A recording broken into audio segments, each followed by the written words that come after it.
begin this video by narrating a short story to you. So there were two friends who were walking in a desert, and as they were walking, they had a small argument, because of which one friend slapped the other.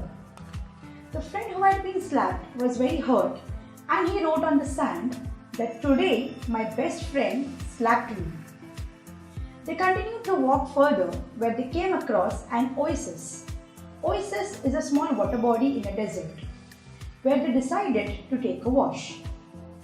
Now, as they were taking a wash, the friend who had been slapped started drowning. So his other friend saved his life.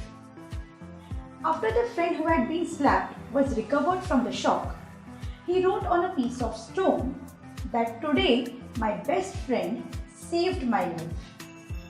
Later on, his friend asked him that when I slapped you, you wrote it on the sand, and when I saved your life, you wrote it on a piece of stone. So the other friend replied, whenever someone hurts us, we must always write it on the sand, so that winds of forgiveness can erase it away.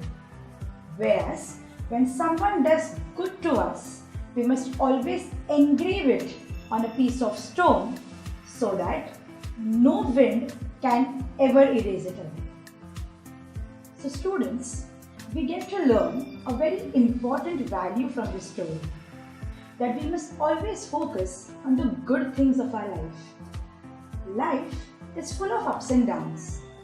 If you focus on problems, you will have more problems.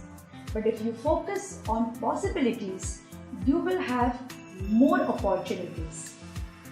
Good things will happen to you only if you focus on the positives and let go of the negatives. Students, I would just like to end my talk by saying that life is just like a camera. Focus on what's important. Capture the good times.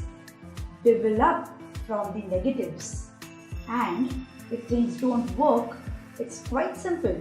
Just take another shot.